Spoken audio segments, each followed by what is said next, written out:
Please be advised that the views and opinions of the host and guests do not reflect those of the station, the management, and its network.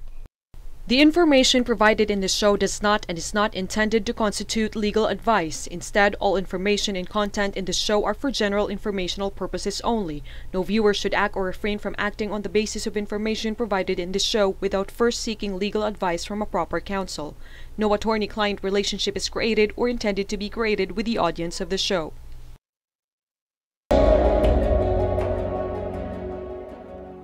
Good day mga kauntahan. Welcome po sa isang extra special pre-Halloween and pre-anniversary episode ng People's Court. It's me again, ang inyong abogado, Attorney Al Jumrani, at syempre hindi pwedeng mawala ang nag-iisang si Judge Jing Uyenko Nolasco. Hi Judge Jing. Hello Attorney Al, na bagong gupit, di ba? Fresh na fresh. Yes. At sa lahat ng ating mga kahuntahan. I hope na excited po ang lahat at talagang susubaybayan ang extra special episode ng People's Court ngayon. Ang pinaka-aabangan nyong isang dosenang tanong part 2, otherwise known as ikalawang dosenang tanong. O, diba? Meron kaming subtitle. Yes. Ako po muli ang inyong lingkod, si Jing Uyenko Nolasco, isang dating hukom. Welcome po sa inyong paboritong legal show sa telebisyon, ang People's Court. Judge, ang bilis talaga ng panahon, no? Yes. Bukod sa nangangalahati na naman ang October, malapit na ang second anniversary ng People's Court.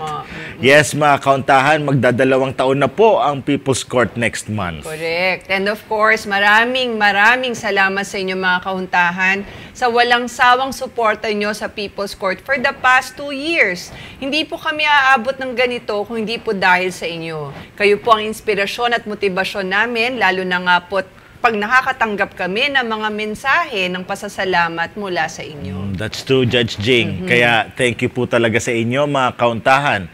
At syempre, Judge Jing, we are also grateful and thankful to the One Media Network for the opportunity given to us to be part of People's Court.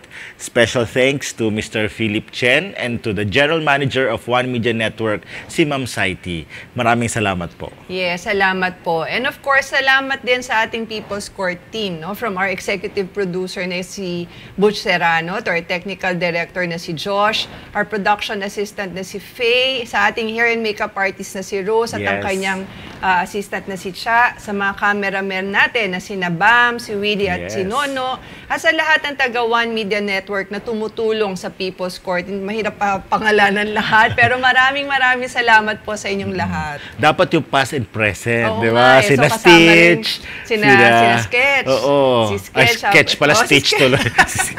Si Sketch, tapos before him, si Di ba tumulong din sa atin si Berto? Si Berto. Oh, yes. Tapos si Viel. Si Viel, syempre, nasa Canada ngayon. Oo, tapos si Jason. Yes, kaya maraming salamat sa inyo. Maraming salamat. At saka yung dati assistant ni Rose. Oh yes, si Veron. Saka meron pa, yung lalaki. Yung mga pamangkin niya. Tapos yung mga angels. Mga angels na. At saka yung pagkawala si Rose, yung nag-alternate sa akin, nag-hair and makeup, si Nel. Ayan. Kaya, so maraming salamat sa inyong lahat. Now, bago pa tayo magkaiyakan, Judge Jing, at bago pa isipin ng ating mga kauntahan na nagpapaalam na tayo, magbalik tanaw na muna tayo sa ating most recent episode on e-filing with our special guest, Judge Mervin Samadan. Roll VTR. Napapanahon na talaga na dapat nating sabayan yung panahon. Di ba? Nasa na tayo, technology driven judiciary na dapat yung gawin natin. Kaya ang objective nito is mapabilis at maging patas ang hustisya para sa lahat. Sana ganun yung mangyari sa pag-implement nitong guidelines na to. So yung mga mamamayan na nanonood ngayon, bigyan natin ng chance itong electronic submission of mga pleadings at saka mga court submissions for us to be able to move forward to yung sa ano ko nga sinasabi na technology-driven courts and the judiciary. Thank you to our production team for the highlights video, and thank you din sa ating special guest, ang balikbayan, Balik People's Court na si Judge Mervin Samadan, who came all the way from Dagupan City. Maraming salamat po uli, Judge Mervin. So Judge Jing, ano ang mga takeaway or reminders mo from that episode? Thank you, Attorney Al. But before that, magpapasalamat din ako muna sa aking Kuya Mervin Samadan, no? Na nakaka-proud talaga kasi siya ngayon ang Executive Judge ng Regional Trial Court ng Dagupan City, Pangasinan. Ang galing talaga. Kuya, sa uulitin ha. Now, with respect dun sa e-filing, reminder lang po sa ating mga kauntahan, lalo na po sa mga practitioners, na as of now, masasabi nating nasa trial run pa ang e-filing sa courts. Pero by April next year, tandaan po natin, mandatory na ito, which means that ang primary mode of filing na sa mga korte will be through electronic filing. So yun yung reminder natin. What about you, Attorney Al? Thanks, Judge Jing, for your takeaways. And ang sa akin naman ay paalala rin na related sa sinabi ni Judge Jing, which is, ang e-filing ay applicable sa lahat ng korte all over the Philippines, from the first level courts to the Supreme Court. And for further details po regarding sa mechanics ng e-filing, ang guidelines po tukol doon ay readily available naman po online, kasama na po sa Supreme Court website. Yes, tama. Thank you, Attorney Al, for your reminders. So mga kahuntahan, ang episode na yon on e-filing ay available sa ating Facebook page at YouTube channel na GNN People's Court. Kasama niyan ang lahat ng ating previous episodes. Just click on po dun sa episode na gusto nyo pong panoorin at pwede na kayong mag-binge watch. Correct.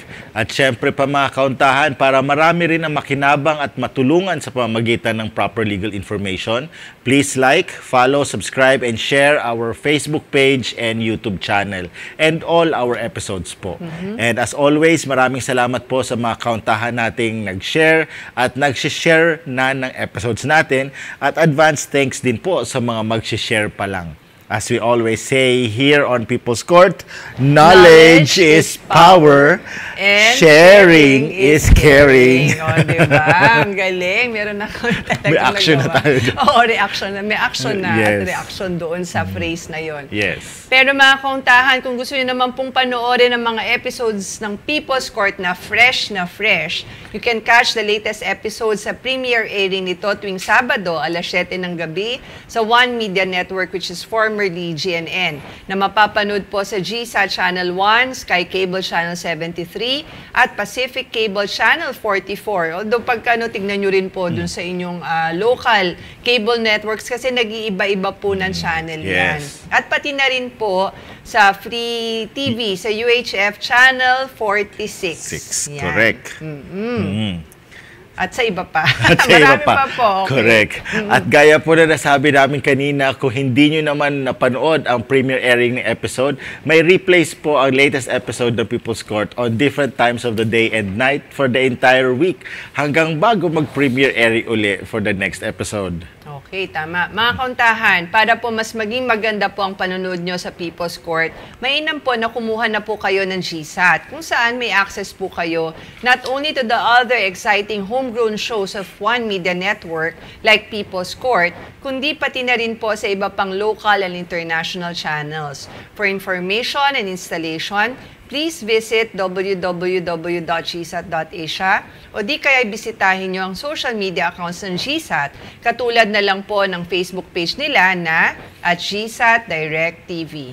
And with that, it's time for our special shout-out sa mga piling mga kauntahan natin sa YouTube at Facebook. Yes, Attorney Al. Now, sino ba ang una nating babatiin ngayon? So, Judge, mag-hi and hello tayo kay Ma'am Felina Alegria ng San Isidro, Northern Samar. Wow. Yes, nakakagaan ng loob ang message niya sa atin sa Messenger. Kasi sabi niya, natutuwa raw siya sa atin, lalo na pag nagbibiruan tayo. Sabi pa niya, napaka-humble host daw natin. Di ba? So, maraming salamat po, Ma'am Felina, for your kind words. And please continue to watch and support People's Court po. Ako, maraming salamat po ulit, Ma'am Felina. Nakakatuwa po yung mga sinabi nyo. At hello din po, of course, sa lahat ng mga taga San Isidro, Northern Samar. Now, ang second shoutout naman natin ay para kay Ma'am Flordelina naman, na nag-direct message din sa atin sa Messenger na, hello po, musta na? Ang saya manood at maraming matututunang mga advices. Gaya ng message ni Ma'am Felina, nakaka-touch po talaga rin ang message ni Ma'am Flordelina. Na sana po ay patuloy niyo pong panoorin at suportahan ang People's Court. No? Siyempre, kaya Judge Jing, salamat po uli, Ma'am Felina and Ma'am Flordelina for your messages. So mga kauntahan, kung may mensahe rin po kayo para sa amin or gustong batiin, please feel free to message us po directly sa Messenger or sa TikTok po.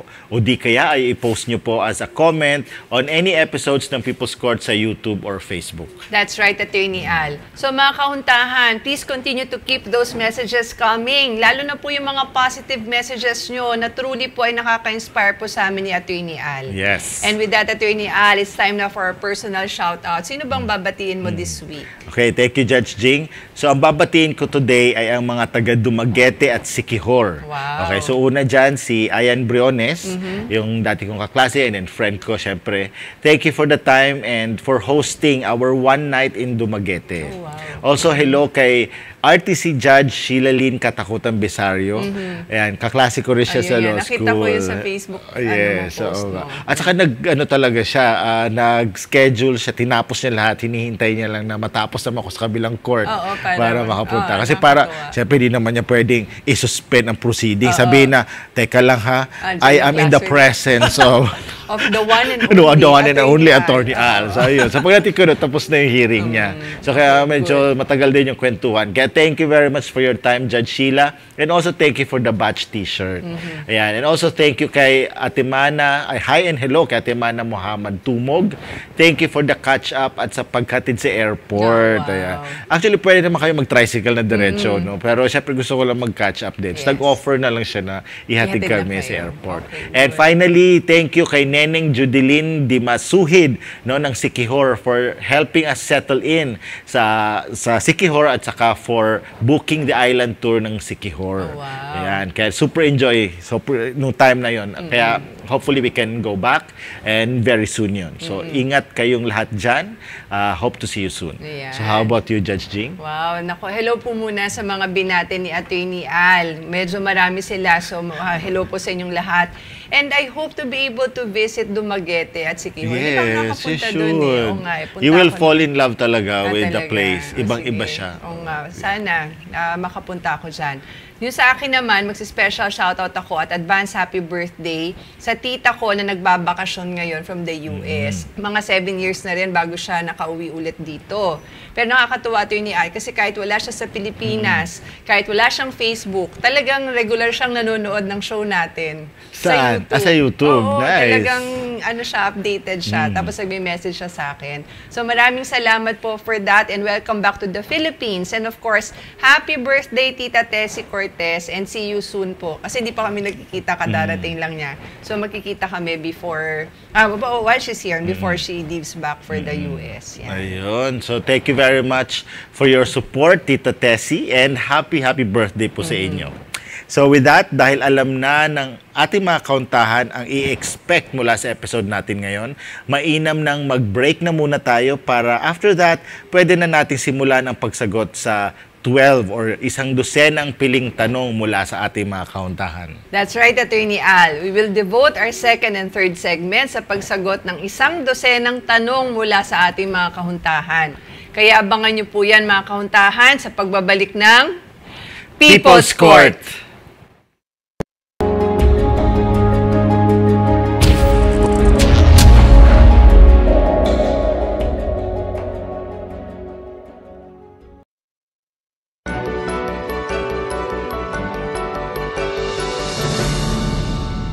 Please be advised that the views and opinions of the host and guests do not reflect those of the station, the management, and its network. The information provided in this show does not and is not intended to constitute legal advice. Instead, all information and content in this show are for general informational purposes only. No viewer should act or refrain from acting on the basis of information provided in this show without first seeking legal advice from a proper counsel. No attorney-client relationship is created or intended to be created with the audience of the show.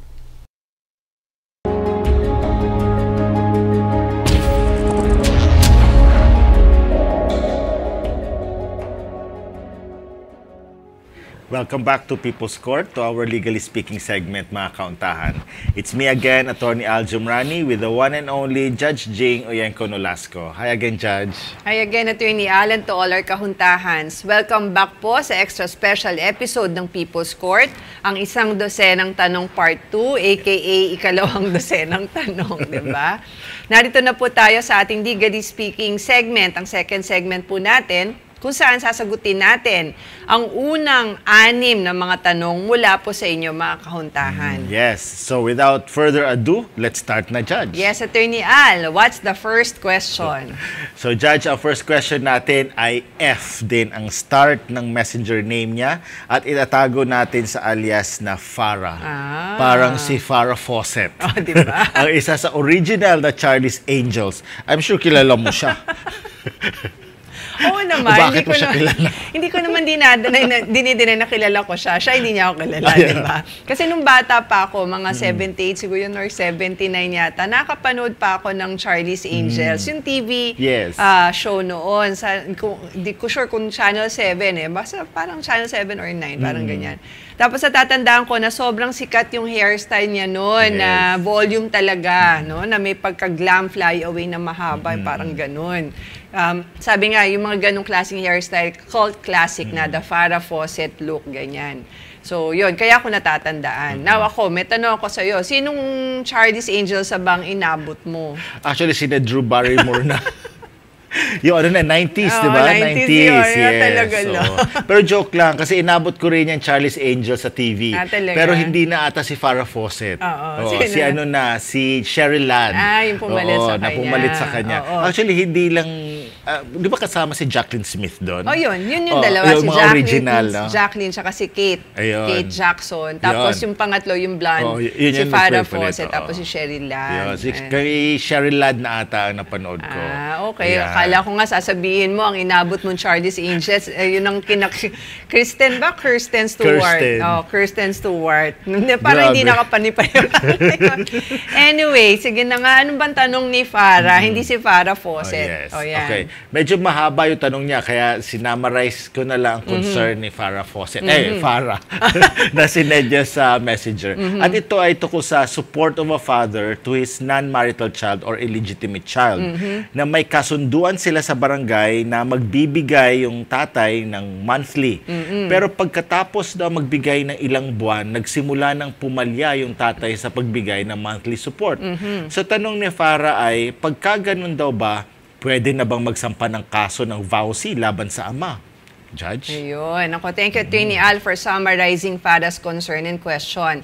Na mga kahuntahan, from our previous episode on VAUSI, or the Violence Against Women and Children Law, no, with Judge Elisa Flores, alam na po natin na may 4 na klase ng violence or karahasan na pinaparusahan under sa Republic Act No. 9262 or the Anti-VAUSI Law. Kasama po dyan ang physical violence, sexual abuse, psychological violence, and finally, economic abuse.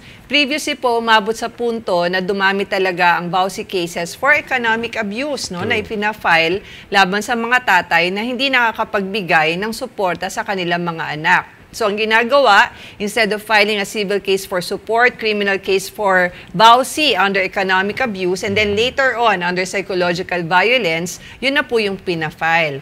But recently, starting with the 2021 case of Acharon versus People, until the more recent one, itong March 2023 case of XXX versus People, sinabi ng Korte Suprema, ito po yung dun sa XXX versus People, quote-unquote, to reiterate, the mere fact that the accused failed to provide financial support due from him is not punishable under RA number 9262. The normal remedy of a person deprived of financial support is to file a civil case for support against a delinquent person consistent with the provisions of the new Civil Code and the Family Code. However, for a criminal liability to arise out of such failure to give support, the facts qualifying the Delinquent Persons Act of Denial or deprivation of financial support must be proven. So, yun po yung sinabi ng Supreme Court doon. Now, doon sa concern ni Farah, hindi automatic na porque hindi nakapagbigay ng suporta yung ama, lalo na nga at nagbibigay naman siya dati, medyo pumalya lang na ilang buwan, pwede nang ipavow si agad, no? Lalo na nga at dati naman pala, as I mentioned, nakapagbigay siya tapos recently lang hindi. Baka kasi may legitimate naman dahilan kung bakit hindi siya nakapagbigay.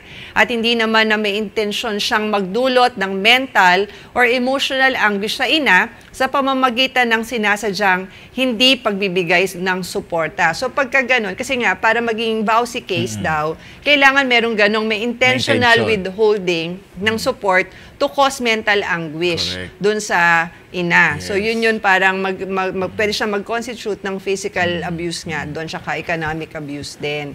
So pagka walang ganun, yun lang, baka pumalya lang dahil meron naman legitimate reason. Yun na nga. Wala na siyang budget. Wala nang budget, ganyan. Hindi agad ba civil case for support. Yun yung dapat i-file. Ayan.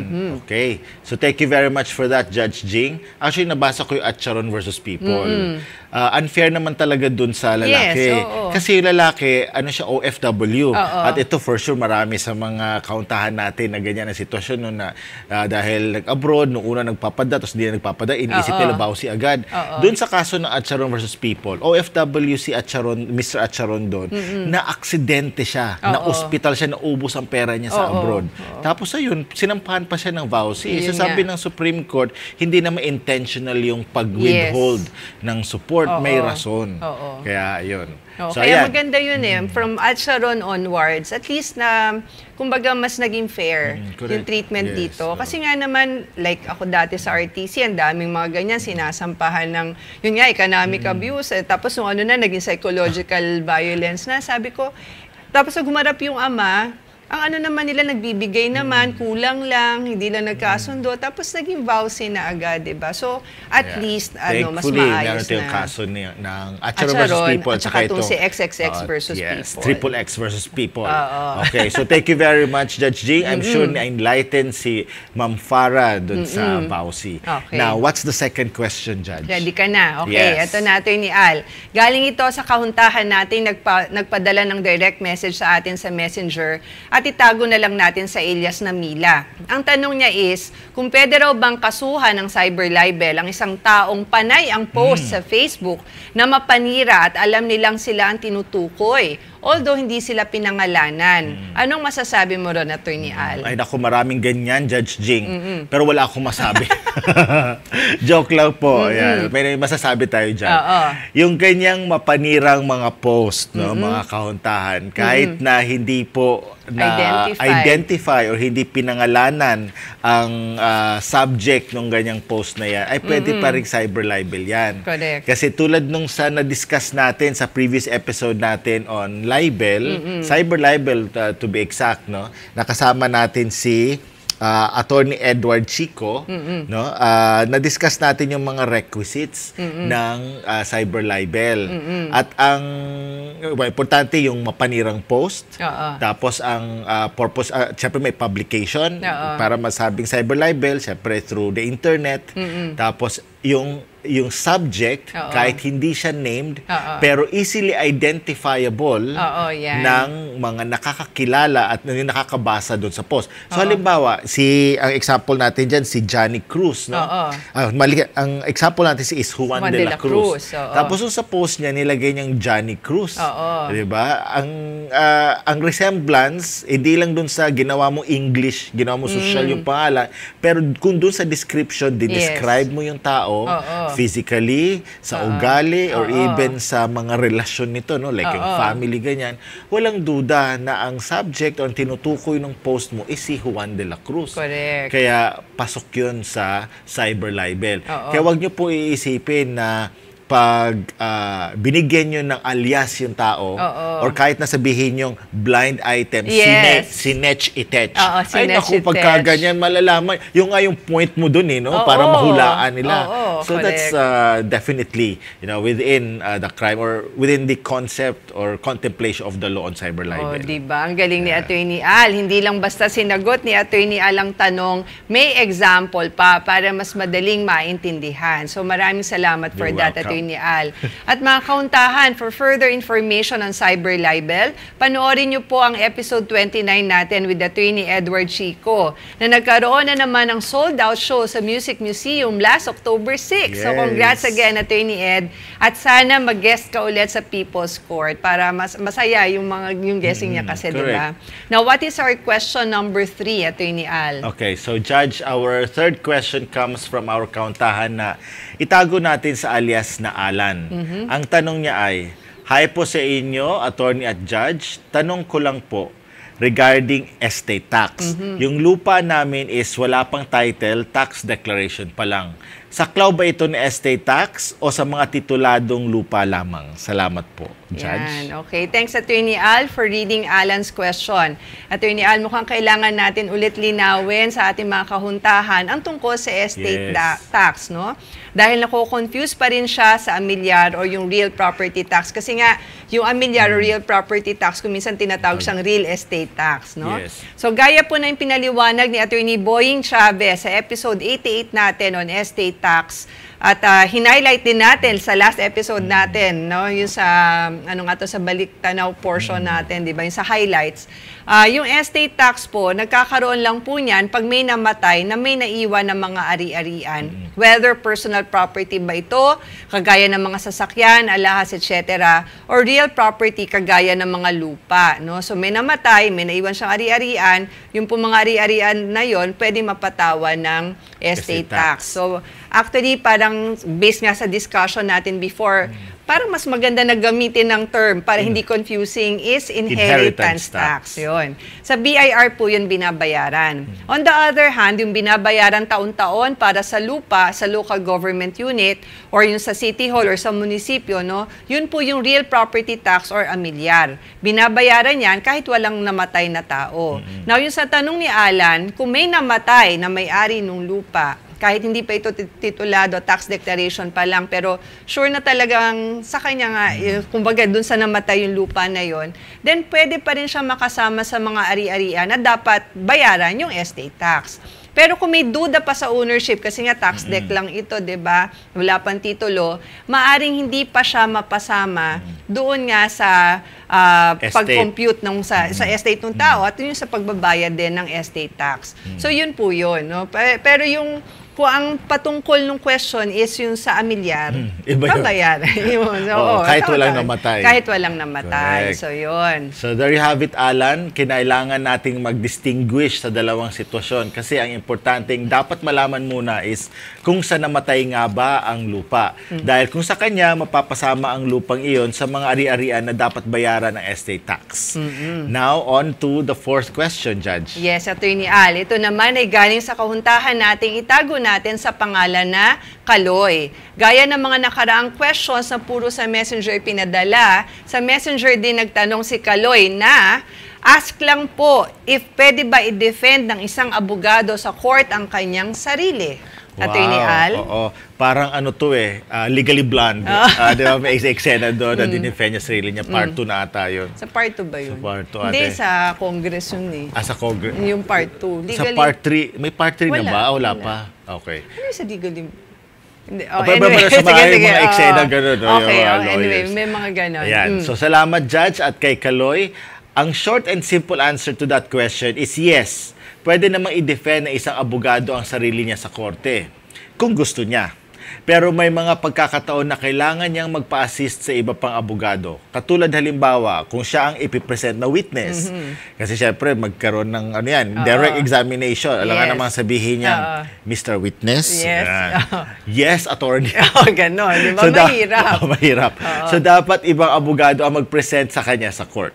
Hindi yung para siyang nagmo-monologue sa court as both counsel and the witness.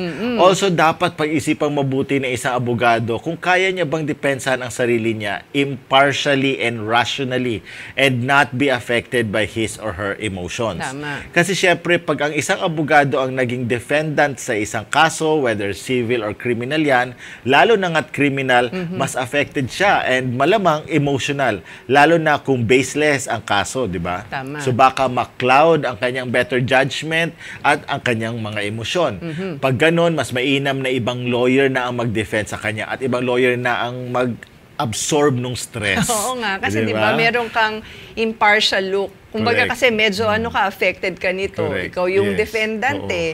Mas maganda magpatulong sa ibang Yes. abogado. Yun. So, Yan. maraming salamat Attorney Al for that practical and straightforward discussion. Now, what's our fifth question? Ayan, nasa panglima na tayo.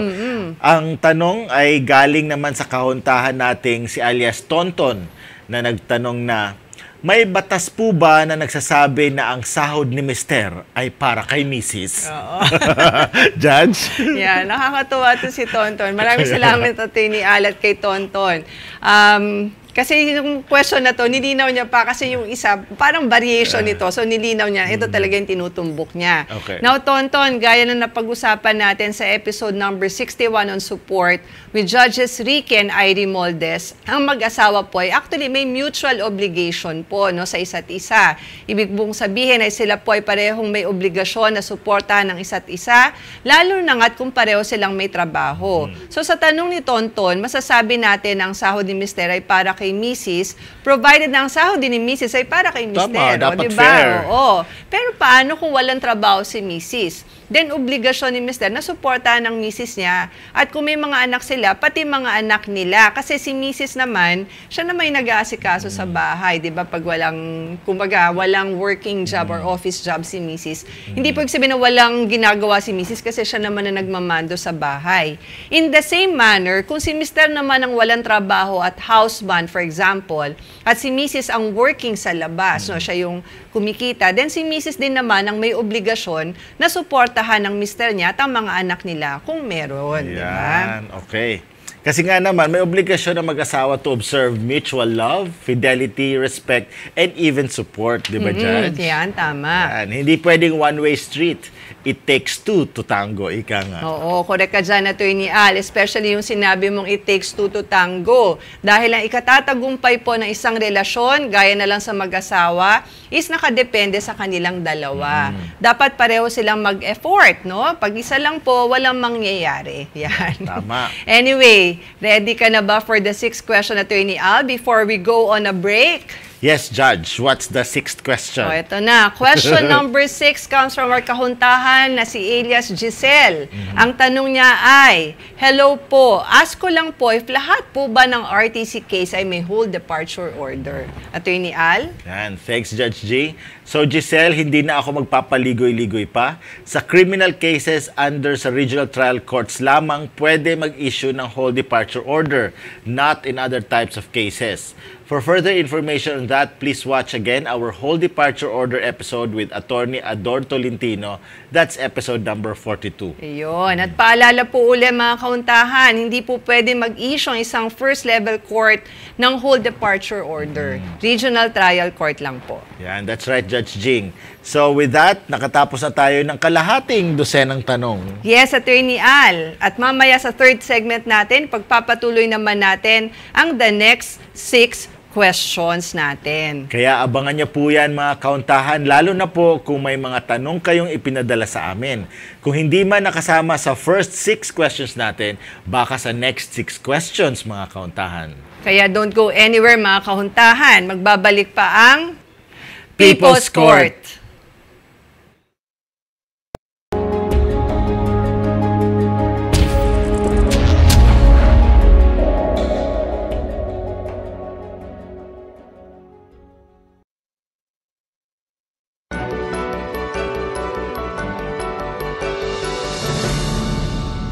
Please be advised that the views and opinions of the host and guests do not reflect those of the station, the management, and its network. The information provided in this show does not and is not intended to constitute legal advice. Instead, all information and content in this show are for general informational purposes only. No viewer should act or refrain from acting on the basis of information provided in this show without first seeking legal advice from a proper counsel. No attorney-client relationship is created or intended to be created with the audience of the show.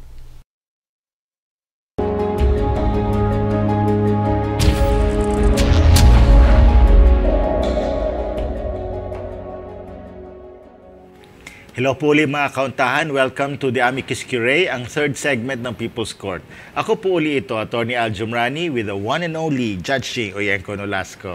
Hi again, Judge. Hi again, Attorney Al, and to all our kahuntahans. It's me again, Jing Oyenko Nolasco, a former judge. Welcome po to our Amicus Curiae segment, kung saan usually may special guest tayong tinatawag nating Amicus Curiae or friend of the court para po mag-share ng kanyang expertise on a particular law issue. Pero since we have an extra special episode today, ang isang dosenang tanong part 2, otherwise known as ikalawang dosenang tanong, medyo na iba po ang format ng ating third segment. Kasi instead of a special guest, we will answer po the next 6 chosen questions na pinadala nyo po, mga kahuntahan. Tama. So, simulan na natin, Judge. Are you ready for the 7th question? Actually, hindi pa, pero no choice. So, go ahead. What's the 7th question? Okay. So, Judge, yung first half dozen questions natin kanina, ipinadala sa atin sa Messenger. Ito namang final half questions natin ay sa YouTube ipinost as comments. So, yung 7th question comes from our kauntahan na si at Andrea Tina Do David 2023. Okay. Ang tanong niya, ano po kung ang agent ng isang lending company na naniningil ay nananakot or nag-death threat sa sinisingil? Maaari po bang gawin ng isang maniningil yun? Lalo kung taong tinatakot nila ay may sakit sa puso at hypertension at nakakaapekto ang ginawang pananakot ng naniningil sa tao? Judge? Ako, maraming salamat sa tanong mo.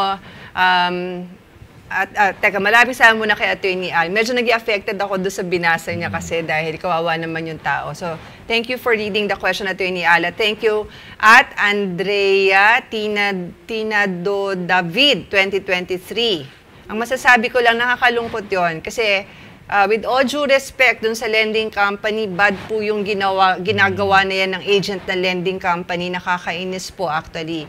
Civil obligation lamang po ang utang. Bakit may pagbabanta? Kung may death threats, ito po ay grave threats na sa ilalim ng Article 282 ng Revised Penal Code na actually po yung grave threats, isang krimen committed by, quote-unquote, any person who shall threaten another with the infliction upon the person, honor, or property of the latter or his family of any wrong amounting to a crime. So yung pagbabanta po. Now, the aggrieved party, yung pinagbantaan po, pwede po mag-file ng criminal case before the prosecutor's office. At actually po, bukod dyan, pwede rin pong itong isumbong sa SEC at pati po sa Bangko Sentral ng Pilipinas dahil po harassing tactics po yan laban po dun sa mga borrowers. Correct. And with all due respect din sa mga lending companies, pakiayos naman po ang paniningil ninyo. Wag naman po yung nananakot kayo at nagbabanta para bayaran kayo. Ilagay niyo po ang sarili niyo sa pwesto ng sinisingil ninyo. Kung kayo po ba ang sisingilin, gusto niyong tinatakot, sinisindak at binabantaan din kayo? Di ba hindi? So, ganun din dapat kayo. Maintain proper respect po. I agree, Attorney Al, 100%, 101%.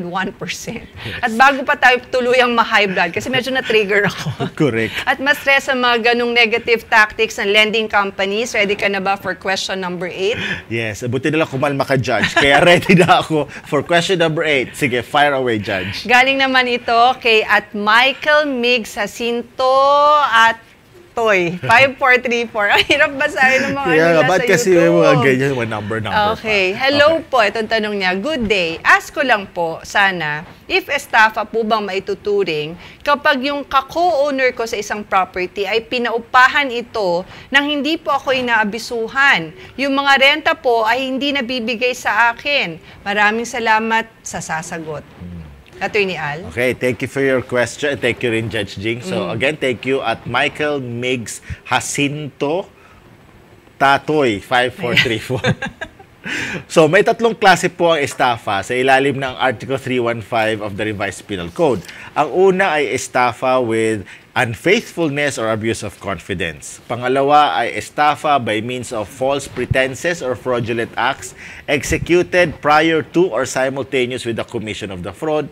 At pangatlo ay yung through any other fraudulent means.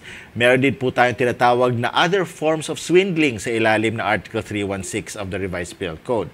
Sa tanong ni Michael, pwedeng maging estafa kung una, nagpanggap yung isang co-owner na meron siyang authority or permiso nung co-owner niya to lease the co-owned property.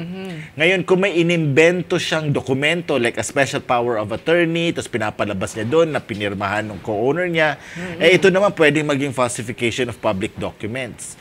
Pangalawa, kung may authority naman ang co-owner to lease the property, pero tulad doon sa question, hindi niya niremit sa co-owner niya ang share nito dun sa renta, estafa din yun.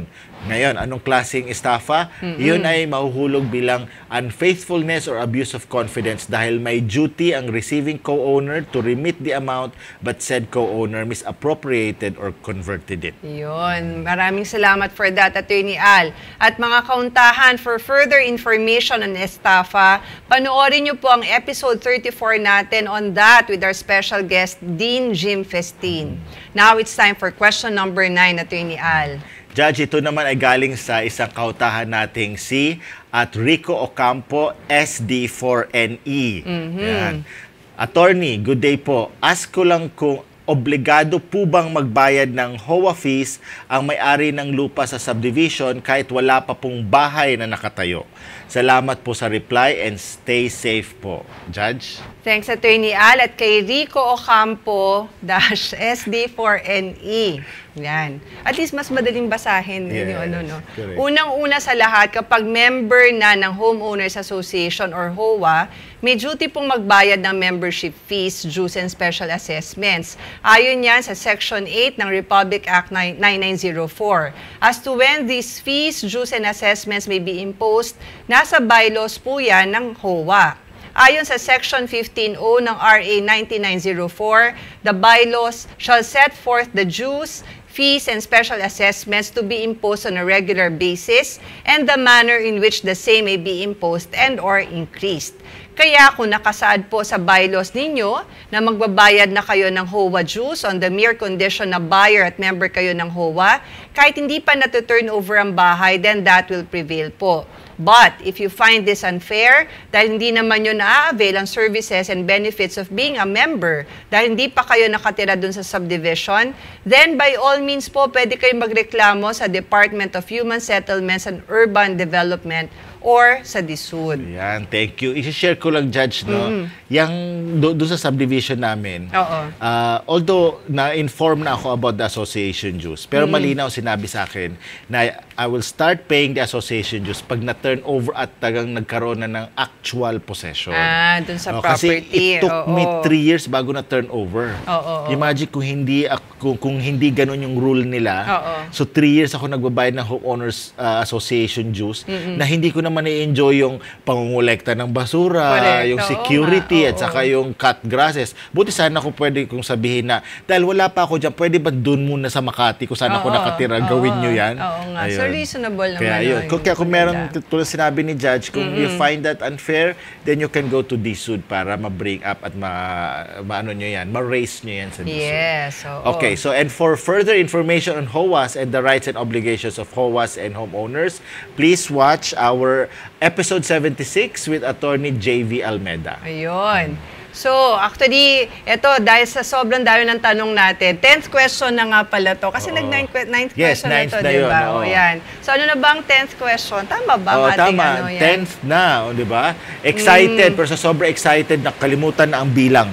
Kaya nga parang naguluhan ako. 7, tapos 8, 9 yung 8, 9. mahuli. Tapos 10th ito na nga. So, 10th na.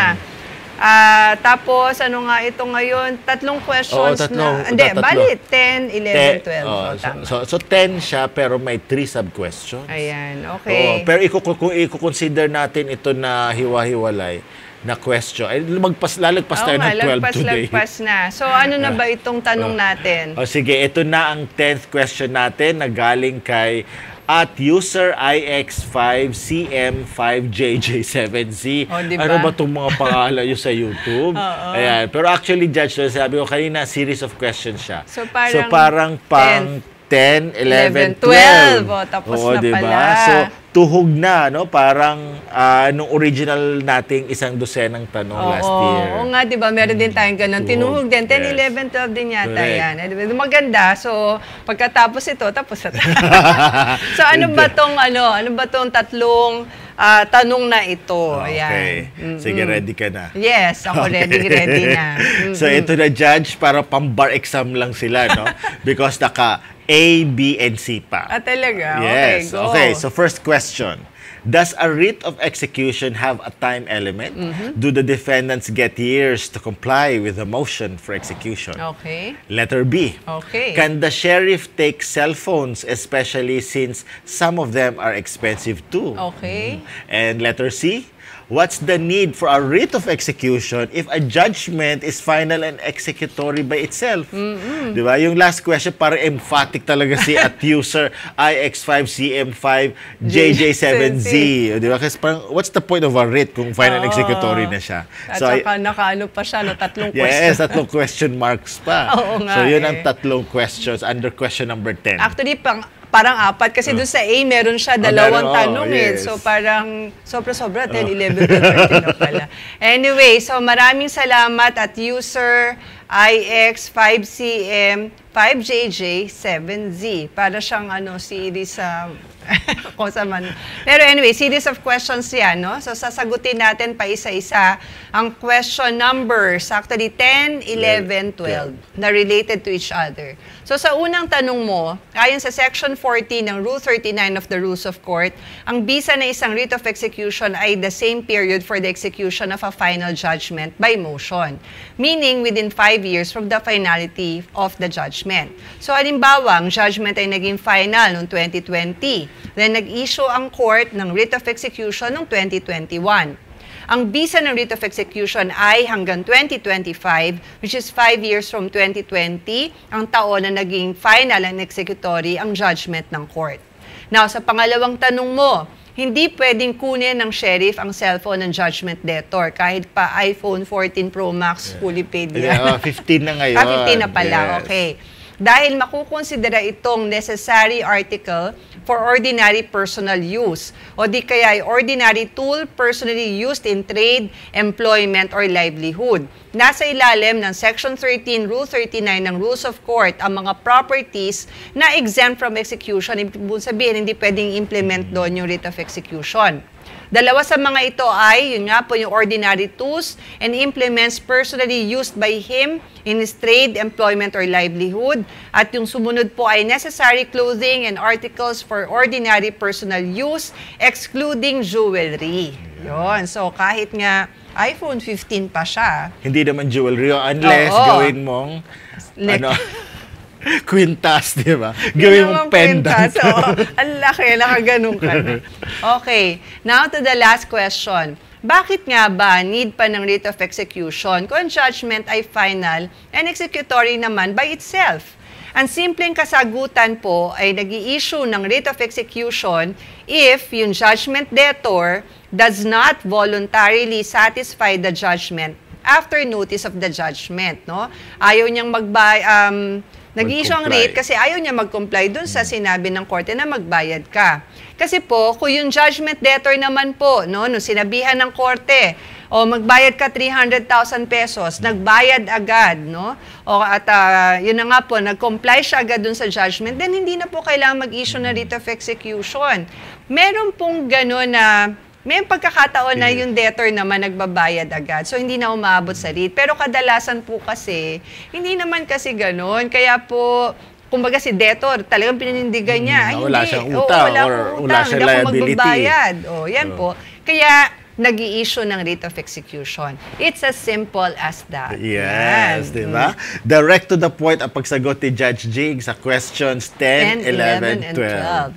So for further info on execution, panoorin niyo po ang episode 84 natin with Judge Janice Odarbe. Actually, same kauntahan natin, nag-comment doon, ang ganda-ganda niyo ro dalawa. Talaga ba? Oo. Sana daw lahat daw ng judges para lagi daw siya attend ng hearing, no? Pero kung sana naman in a different capacity, wag naman yung gagawa ka ng masama para mahuli ka doon, mahuli ka and then may kaso ka doon sa court ni Judge G at saka ni Judge Janice. Or ikaw yung complainant, no? Magpa-file ka ng mga kaso lang para lang may kaso ka ulit kay Judge G or kay Judge Janice. Pero sa yes. akin, no? Hindi magkakakaso sa akin, wala na akong court. Pero kay Judge Janice. Yes. So yan. Anyway, nakalabing dalawang tanong na tayo, pero may bonus tayo. Diba? Ilang kaya ang bonus today? Let's see. Eto na, ready ka na ba sa bonus question first natin? First bonus question ba ito? Sige. Kasi sabi nga nila, yung iba parang sabi nila, 12 dapat wag na raw mag-13 kasi malas daw ang number 13 eh. Pero sa Chinese kasi, lalo na nga pagka Chinese New Year, di ba naghahanda ng 12 fruits, may bonus na +1. Kasi raw parang mas prosperous ka. Ay, ganun ba? Oo. Kaya 12 fruits +1. Nabilog yung mga bilog. Okay. Parang additional raw yung prosperity. So, maswerte ang bonus question natin, di ba? So, ito na po. Ang first bonus question natin ay galing sa kahuntahan natin na si Nelson Demora 2047. So, ito nung ulit tungkol sa Homeowners Association. Kapag wala po bang legal papers ang isang developer, wala pong hawak o wala talagang deed of absolute sale, license to sale, certificate of registration, BIR receipt, pwede pa po bang magbayad ng equity at monthly amortization? Salamat po. Sana matugunan nyo ang aking katanungan. Attorney Al? Maraming salamat, Judge Jing, at maraming salamat sa iyong tanong at Nelson Demora 2047. Ang sagot dyan ay hindi obligado ang buyer na magbayad ng equity at amortization kung walang legal title ang seller or developer. In fact, pwede ngang bawiin ng buyer ang kanyang ibinayad na. Full refund pa nga. Ayon ito sa legal doctrine na nemo dat quod non habet. You cannot sell what you do not own. You cannot give what you do not have. Diba? Diba? Kaya kung walang ownership ang seller, hindi niya ito mabibenta. Ergo, kung wala siyang power to sell it, wala rin siya karapatang mangolekta ng bayad. Kaya in the cases of Tan versus Benolirao, October 16, 2009, and Dalion versus Tan, August 23, 2010, the Supreme Court held that the seller cannot compel the buyer to pay the balance of the purchase price if it could not fulfill its obligation to transfer a clean title to the buyer. Yun may legal doctrine pa in Latin. Pak na pak talaga si Attorney Al natin, di ba mga kahuntahan? At dahil ang galing na pagkakasagot mo na, Attorney Al, ikaw na rin ang sasagot pa ng isa pang bonus question natin. So that's number 13. Ngayon pang 14th na to. No? So ito ang ating bonus question mula kay at France 4602. No? Sige, ano yun? Ito. Anong tanong niya? Hello po, attorney. Good morning. I have dual registered birth certificate, but I want to follow the second registered entry since my mother and stepfather are the one who are married to each other, not my biological father. Can I file a petition to cancel the first entry of birth certificate? Wow, that's question number 40. Yes. And napaka-interesting ang tanong niya, no? So, di ba? Ako nga rin natuwa ako dun sa kanyang tanong. Correct. Diba? If only we can choose the name and, well, medyo sad lang, no? Kasi dito gusto niyang piliin yung gusto niyang maging tatay. Yes. Okay, anyway, so thank you at France4602 for your question.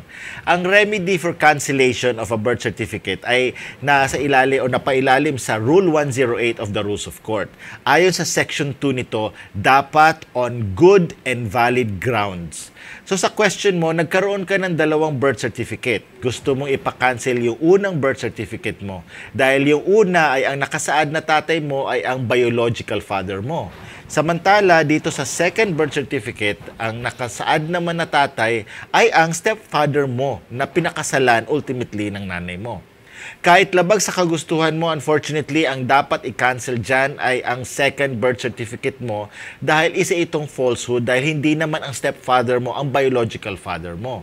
Sa isang birth certificate kasi, dapat yung biological parents ang nakasaad. So, syempre, yung nanay mo, hindi madideny yun. Siya talaga yung biological mother mo. Pero kung sino yung biological father, kung sino nakabuntis sa tatay mo, yun, sa nanay mo, yun ang dapat na sinusulat doon sa Certificate of Live Birth. Tama. Pero don't worry, pwede pa rin naman na maging legitimate father mo, stepfather mo. At paano yun? Sa pamamagitan ng adoption. By adoption, the birth certificate will be canceled and a new one will be issued stating the fact of adoption. In that adoption certificate, hindi na lalabas ang pangalan ng biological father mo. Correct. O, diba? So, meron pa rin pong solusyon yun. Wag na lang yung cancellation of your original birth certificate. Yes. Now, for further information on the cancellation of entries and, of course, adoption, please watch episodes 19 and 36, respectively, with our special guests, Judge Pia Emboscado and Attorney Falor Vargas. And that's a wrap. Yay. No? 12 questions from you plus 2 bonus questions, mga kahuntahan, na sinagot namin ngayon ni Attorney Al. Sana po ay naliwanagan kayo sa pag-discuss namin sa mga tanong ninyo, mga kahuntahan. At kung may mga tanong kayo, no, na hindi nakasama sa mga diniscuss namin sa episode ngayon or may mga tanong pa po kayo, mga kahuntahan, wag po kayo mag-alala kasi patuloy pa rin po ang pagsagot namin sa mga tanong ninyo sa mga future episodes ng People's Court. Kaya abangers lang, no? Abangan nyo po yan, mga kauntahan. That's right, Attorney Al. And that's all for now, mga kauntahan. Maraming salamat sa inyong panonood at pagtangkilik. Ako po muli si former Judge Jing Uyenko Nolasco. At ako naman po si Attorney Al Jumrani. Samahan niyo po kami ulit next week sa paborito nyong legal TV talk show na For the People, By the People, Of the People. This is the People's Court.